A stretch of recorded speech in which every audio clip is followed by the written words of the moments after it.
My name is Nadia Cruz Perez. I'm the principal of PS 357 Young Voices Academy of the Bronx. Good morning, good morning.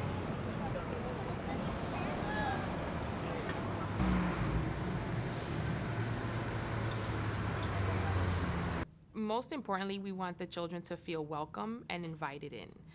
So we make it a point to make sure that either the parent coordinator or myself is at the door in the morning to greet the families, to greet the children, so they know they're ready to start the day with welcome and a smile. I think it's really important for the PC, our parent coordinator, to be a prominent face for the parents because that's their go-to person. So if they see her on a daily basis, it helps build that relationship. And you'll see in the morning, she'll ask, how was their day? How's work? We want to make sure that the parents feel like they're part of our family. Shrunk, I cannot hear. There is a hole inside my ear. I have a hangnail and my heart is, what? What's that? What's that you say? You say today is Saturday? Goodbye, I'm going out to play. We take care of their children most of the day. They're here more with us than they are at home. And why shouldn't the school be part of the extended family? I don't understand how school is just seen as a place of learning, but it should be seen as a nurturing environment that's an extension of my home. So we don't know what the kids go home to face, and we don't know what problems or issues or situations are taking place at home, but we want them to feel that when they come here, this extension of their home is safe and it's warm and it's welcoming and it's a place that they want to be, because at the end of the day, we're like family members and parents to them. So we want to make sure that everyone feels that comfort, and I want parents to feel like we're invested in their children.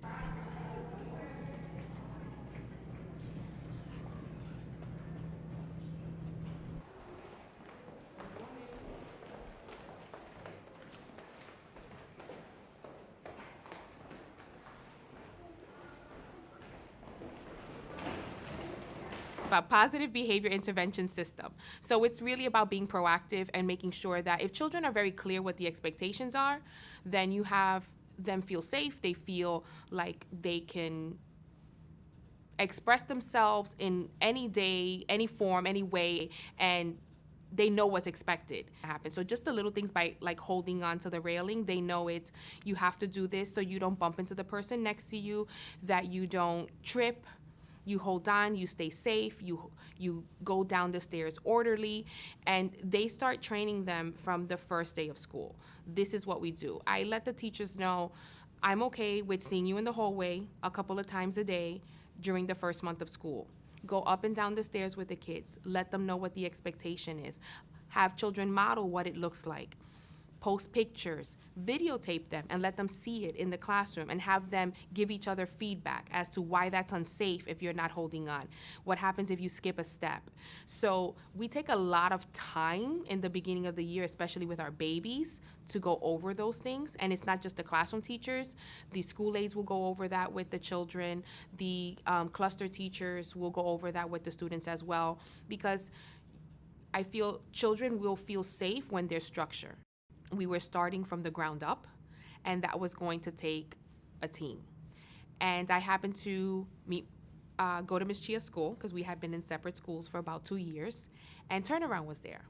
And Chia told me, you have to sit with them, you have to see what they're all about. I know what you want to do in the school we're developing, and I think they would be a great partnership. I knew right away that there was no way I was opening my school without Turnaround, because they definitely had all the pieces of the puzzle that I knew I wanted, but I didn't know how to obtain. It's just in the air from when you walk in the building.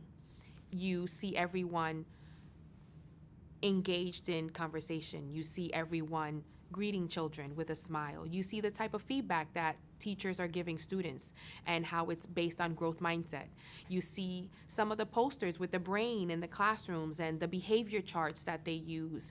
It's all a collaboration between myself, Ms. Chia, and Turnaround.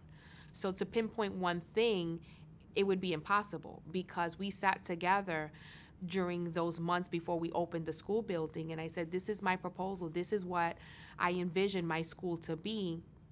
how can we collaborate and make this happen? And Ronnie and at that time it was Megan and Amy, we sat down and we started just meshing and said, okay, this is what we're going to do first. We're going to focus on classroom environment, and we're going to talk about morning meeting, and these are the professional development cycles that we're going to put together. And we started to just mesh everything together so teachers didn't feel like it was these outsiders coming in. From the first day they were hired, I talked about turnaround. I talked about the social emotional and how it's going to be embedded in the curriculum. And from the first day they walked through the door for professional development, I didn't stand there alone. I stood there with Chia and the turnaround team to present YVA to the staff. As I went from a classroom teacher to a literacy coach to a principal. I never had any training on being an administrator. So even though I had a lot of theory and thought, and I had a philosophy that was guiding me, I didn't have how am I going to portray this to a group of people as their leader.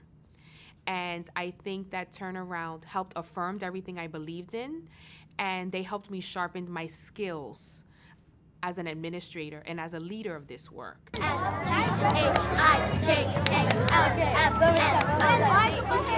I take great pride in my kids, and people have asked me, do you love your job? And I said, yes. I love every second of it because I get to see kids smile every day. And when they're not smiling, I make it a point to find out why they're not smiling, because there's so much ugly in the world. And if I can create a space that feels safe and beautiful for them, then that's what brings me the most joy.